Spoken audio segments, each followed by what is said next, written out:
Feira de Exposição de Projetos Complementares reúne ações desenvolvidas nas 3 faculdades do campus em Bauru.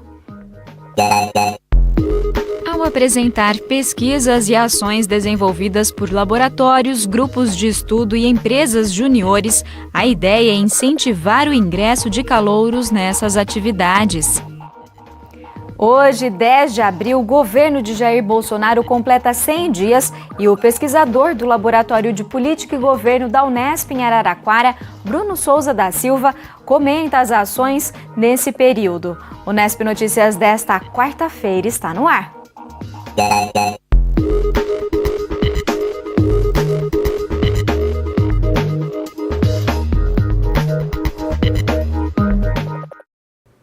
Boa noite. O campus da Unesp em Bauru foi palco de mais uma edição da Feira de Exposição de Projetos Complementares. As 3 faculdades organizaram juntas a ação que tem como objetivo motivar os estudantes recém-chegados a se engajarem nas atividades extras. Com 18 anos, a Esther vive uma nova fase. Nascida na capital, ela veio para Bauru, neste ano, cursar design na Unesp. 2 meses após o início das aulas, a estudante ainda está se familiarizando com todas as possibilidades que a universidade pode oferecer. Cada dia tem uma coisa nova, uma descoberta nova, tem muita coisa interessante. Então, cada tempo que eu passo aqui sempre está acrescentando alguma coisa para mim, sabe? Está sendo bem interessante mesmo.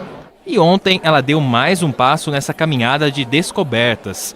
Participou da Feira de Exposição de Projetos Complementares do campus. Aqui, teve a oportunidade de conversar, tirar dúvidas e conhecer mais de perto algumas das pesquisas feitas na unidade. Eu tenho participado de algumas oficinas do GAS, que é o Grupo de Artes Sequenciais, e assim, a gente está aprendendo técnicas de desenho, vou introduzir 3D, então tem muita coisa interessante pra caramba, para quem, principalmente pro meu curso, assim, na área de design, é bem legal.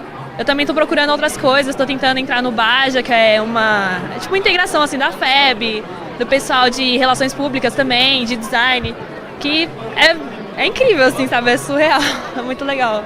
Pelo 2º ano consecutivo, a feira foi organizada em conjunto pelas 3 faculdades, com a diferença de que, neste ano, todas as atividades foram desenvolvidas no mesmo dia. Foram apresentados 70 projetos de diferentes áreas. Quase sempre a pesquisa vai acontecer nos laboratórios ou até mesmo em outros espaços, só que não necessariamente faz parte da estrutura curricular. Então, quando os estudantes, para que os estudantes tenham a oportunidade de participar desses aspectos e vivenciar esses aspectos de pesquisa e extensão na universidade, eles precisam, digamos assim, sair um pouquinho do espaço formal, né, que é a sala de aula, e ir para um laboratório, talvez ir para uma escola, até mesmo assim, antes de desenvolver o estágio, participar de um projeto de ensino e também trazer a comunidade e ir até a comunidade para levar ações de extensão. Quem decidiu experimentar e atuar em alguma atividade fora da sala de aula não se arrepende. É o caso da Estela. Ela é integrante há 2 anos do PAC Baja, o mesmo que a Esther, que conhecemos lá no início da reportagem, se interessou. Eu entrei no 1º ano, então a gente não tem, às vezes, muita noção, tá meio perdido com a faculdade, com tudo que a gente pode fazer, todas as oportunidades que a gente tem. Então entrar no projeto foi muito importante por conta disso. Acho que para conhecer um pouquinho mais da área, eu entrei na parte de gestão de pessoas, então mais comunicação interna. Então poder pôr em prática algumas coisas, poder procurar além do que a gente via na sala de aula e pesquisar bastante, conversar com pessoas para tentar acrescentar, né, no projeto. Na visão da universitária, o testemunho de quem dá vida aos projetos é a melhor forma de chamar a atenção e contar com a participação dos alunos que acabaram de chegar. Quando a gente fala, né, que a gente que faz tudo isso, eu acho que dá um brilho no olho, né, de querer participar, de querer fazer algo do tipo, que é bem interessante realmente. O Matheus e o André já tiveram esse interesse despertado. Os 2 calouros do curso de matemática começaram a fazer parte de um projeto de extensão que existe há 8 anos. A ideia é usar jogos simples de tabuleiro para facilitar o ensino da matemática nas escolas. Gostaria muito, né, de instigar os alunos mais novos que acham matemática meio chato, né? Instigar eles a mexer mais com números, eles podem perceber que mexer com o número pode ser uma diversão, né? Mexendo com os jogos. Eu posso ver aqui na matemática, eles produzindo jogos, na engenharia, você vê outras coisas que acontecem, então é muito importante eu saber um pouco o que a Unesp pode oferecer com essa feira. Ela ajuda a abranger todos os cursos e mostrar o que o curso oferece, né? E assim, pouco a pouco, os alunos vão se encontrando nesse que é um ambiente rico, diverso e que pode transformar a experiência pessoal e profissional de cada um. A universidade é muito mais do que só assistir a aula, é a vivência mesmo dentro da universidade, né? E toda essa experiência que eles podem ter, eles também são protagonistas das ações. E também é importante mostrar que a gente tem muitas ações voltadas para a sociedade. A gente tem os estudantes aqui, mas ela também é parte da sociedade. A gente tem transporte, a gente tem saúde, a gente tem educação. Então a Unesp é de todo mundo e a gente está mostrando tudo que a gente pode oferecer para a sociedade e com a sociedade. Nesta quarta-feira, o governo do presidente Jair Bolsonaro completa 100 dias. Para fazer um balanço das ações implementadas por ele até aqui, a nossa equipe conversou com o pesquisador do Laboratório de Política e Governo da Unesp em Araraquara, o professor Bruno Souza da Silva.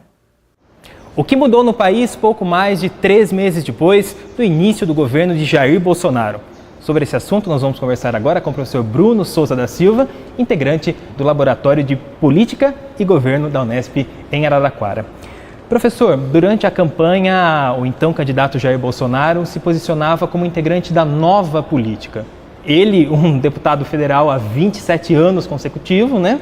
E ele se colocava em oposição, do mesmo jeito que ele se colocava a favor dessa nova política, ele se colocava contra o que ele chamava de velha política, o toma lá da cá, a troca de cargos por apoios políticos. Enfim, nesses 3 meses, o que a gente pôde ver na prática? Essa nova política apareceu no governo de Jair Bolsonaro? Primeiro, uma satisfação conversar com vocês, né? E é preciso que a gente, primeiro e antes de tudo, a gente consiga dimensionar efetivamente sobre o que nós estamos falando. Por que eu digo isso? Porque se tornou léxico, vocabulário comum das pessoas agora, muito motivadas por essa campanha presidencial recente que nós tivemos, que foi uma campanha presidencial mais polarizada, que mobilizou de maneira muito incisiva um certo conservadorismo nos costumes e que, por incrível que pareça, por mais que as pessoas estivessem falando mais de política, inevitavelmente se criou uma atmosfera quase que antipolítica. O que eu quero dizer com isso?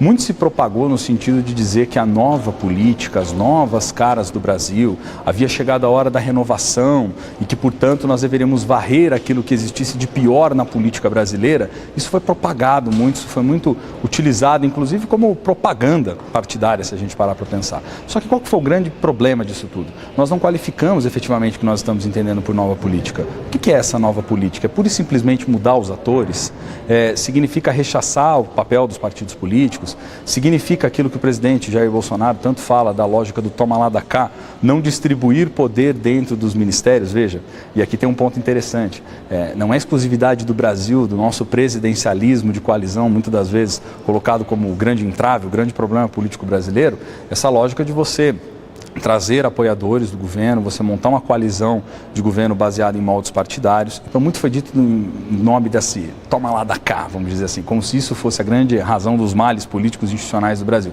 Bom, isso é um equívoco, porque, na verdade, o Brasil ele possui como um traço institucional, o posto que nós estamos, num presidencialismo, numa lógica multipartidária, né, dentro de um Estado federativo complexo e que precisa, em alguma medida, de alguma instância que agregue os interesses, que organize as preferências políticas, nós precisamos dos partidos, portanto, para poder fazer isso, né? Há muita crítica, as pessoas se identificam pouco com eles do ponto de vista da sociedade, e isso é fato, as pessoas confiam pouco em instituições que tradicionalmente são da democracia, como o caso dos partidos, dos sindicatos, recentemente a própria presidência da República, e confiam mais em instituições que inspiram alguma medida de autoridade, como a Igreja, as Forças Armadas e o próprio Poder Judiciário.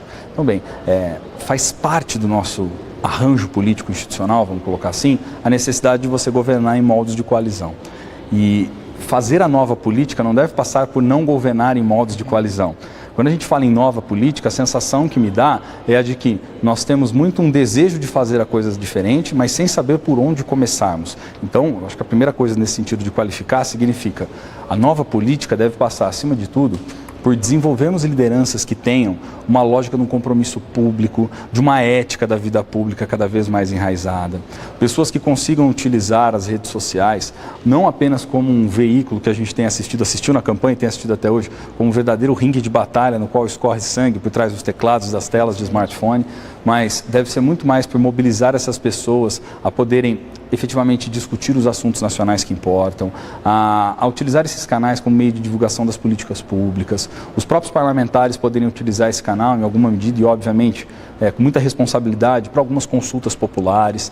Falar da nova política significa, acima de tudo, quando ter a renovação, vamos pensar assim, dos quadros, ter pessoas que renovem a sua mentalidade do ponto de vista desse compromisso público, mas não deixem de achar que fazer política é importante, porque senão não vão estar mudando nada, né? Não tem nada de novo, por exemplo, em postura autoritária, não tem nada de novo em não querer discutir, conversar, enfim, dialogar com aquele que pensa diferente, não tem nada de novo em querer excluir os candidatos ou jogá-los, né, de um lado do ringue e nós do outro. Essa lógica do nós contra eles, né, de que existe o bem e o mal, de que existe o salvador da pátria e todos, do outro lado, todos os bandidos, isso é problemático no Brasil, porque nós nos esquecemos, acima de tudo, que nós vivemos numa democracia. Então, falar em nova política passa muito mais por uma mudança de mentalidade e da cultura política, do desenvolvimento de alguns valores democráticos que seriam mais desejáveis nas pessoas. Temos mais tolerância. Olha como nós estamos numa sociedade tolerante. A sociedade brasileira é uma das que mais mata transexuais no mundo, por exemplo, né? A sociedade brasileira, né, nesse último processo eleitoral, como nós estamos comentando, saiu extremamente dividida, rachada, fragmentada. Então passa por desenvolver a tolerância, passa por nós desenvolvermos uma lógica mais da empatia, passa por a gente desenvolver, acima de tudo, um comprometimento, um compromisso com aquilo que é público. Porque eu acho que é isso que, no final das contas, a sociedade deu mostras e vem dando desde 2013. É uma sensação de cansaço com o mau uso do dinheiro público, é uma sensação de cansaço e, em alguma medida, de esgotamento do ponto de vista das mesmas promessas e de nada ser entregue diferente. É uma sensação, muitas das vezes, de ineficiência das instituições, das aberturas dos canais de Estado de participação, no sentido de tornar realmente eficiente aquilo que a população demanda, apresenta para os políticos. Então, a nova política passa, para mim, por isso, uma mudança cultural, um desenvolvimento de uma cultura cada vez mais alicerçada em alguns princípios democráticos e também, acima de tudo, uma necessidade de se gerar novas lideranças mais alinhadas aos tempos modernos, né? Então, acho que é por aí que passa a nova política. Diante de tudo que a gente viu nesses 100 dias de governo, como que a gente pode classificar esses primeiros 3 meses, um pouco mais desses 3 meses do governo Bolsonaro? Olha, eu particularmente classificaria como um conjunto de atrapalhadas, para dizer a verdade.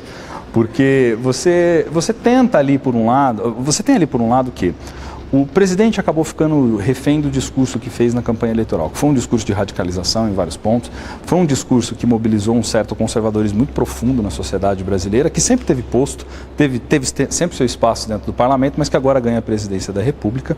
Mas, por outro lado, vamos pensar assim, o que acabou ficando como o grande problema que vem do processo eleitoral e que agora está posto para nós? As principais questões da vida pública nacional não foram discutidas. Nós não temos clareza, por exemplo, de qual que é o projeto a médio e longo prazo para a saúde. Nós não temos clareza ainda a médio e longo prazo qual que é o projeto para a educação, para além da pauta do discurso ideológico, que, portanto, mobiliza esse conservadorismo dos costumes. É um governo que, em alguma medida, vem patinando muito do ponto de vista dessa capacidade de conseguir conversar com o legislativo, de conseguir articular politicamente. Ele consegue dialogar com a sociedade e, veja, foi eleito com base nas redes sociais. Só que há uma diferença muito grande entre aquele contexto das eleições, você ser eleito pelas redes sociais, e o contexto que está posto agora, que é o contexto de você conseguir governar. Quem governa não governa apenas para aqueles que votaram nele. Quem governa, governa para todos da nação, governa para o país. Então, em alguma medida, é preciso sedimentar um caminho muito mais da conciliação, da unificação, da apresentação de políticas públicas e de propostas que sirvam, em alguma medida, para resolver os problemas reais da sociedade brasileira, posto que isso não passou pelo debate político, porque o debate político ficou radicalizado, polarizado e sem grandes propostas. O que surgiu no debate político, que é algo que nesses 3 meses a gente tem visto, pelo menos como uma das prioridades do governo, vamos dizer assim, diz respeito à questão da Previdência, né? Então, o que acaba acontecendo? Você tem ali uma agenda que é uma agenda de reformas, que vem muito mais por um dos setores que tem apoiado o governo, que é um determinado setor do mercado, que inclusive tem o seu espaço dentro da distribuição de poder do governo, né? Que você tem ali no Ministério da Economia, Paulo Guedes, que é alguém que vem do mercado financeiro, enfim, alguém que tem trânsito entre os bancos, alguém que conhece desse ponto de vista mais do que o mercado, né? Das expectativas que o mercado espera, e isso está posto agora dentro do Ministério da Economia. economia. Então, essa agenda reformista é uma agenda que, em larga medida, foi colocada pelo governo e que eles têm o interesse de que ela avança. Mas essa agenda reformista, em alguma medida, não é interesse só do governo. Há interesse também de vários dos parlamentares que foram eleitos. Rodrigo Maia mesmo, presidente da Câmara, tem reiterado a necessidade de se pensar na reforma da Previdência e não se terminar apenas nela, mas que a reforma da Previdência seja um primeiro estopim, porque uma das coisas que parece-me hoje que é mais consenso dentro da sociedade é de que realmente os últimos anos gastou demais, perdeu o controle das contas públicas e nós estamos imersos numa crise econômica, as pessoas sentem isso. Vide, por exemplo, o quadro de desemprego, vide, por exemplo, de maneira geral, a perda no poder de consumo, enfim, embora a inflação estivesse controlada, mas você teve ali um quadro economicamente pensando caótico, e é um quadro no qual nós estamos atravessando agora. Há, inclusive, até algumas projeções, a Fundação Getúlio Vargas há pouco tempo atrás divulgou, de que nós estaríamos passando por uma das piores crises dos últimos 100 anos do ponto de vista econômico. Então, veja, é um momento delicado, é um momento que realmente necessita de algumas reformas, de alguns ajustes, não pode parar na reforma da Previdência, deveria se avançar para outras áreas também, mas ainda falta uma coisa muito importante para o governo.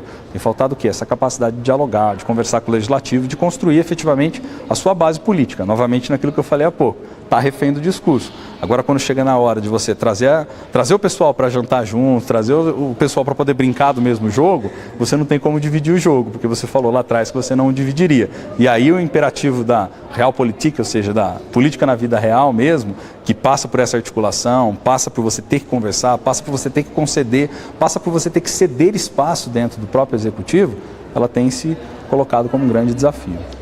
Tá certo, Bruno, muito obrigado pela sua participação aqui no Nesp Notícias e por nos ajudar a entender um pouquinho mais desse nosso dia a dia político. Eu que agradeço, um grande abraço a todos. Por hoje é só, acompanhe a nossa programação também pelo nosso canal no YouTube. Uma boa noite para você e até amanhã.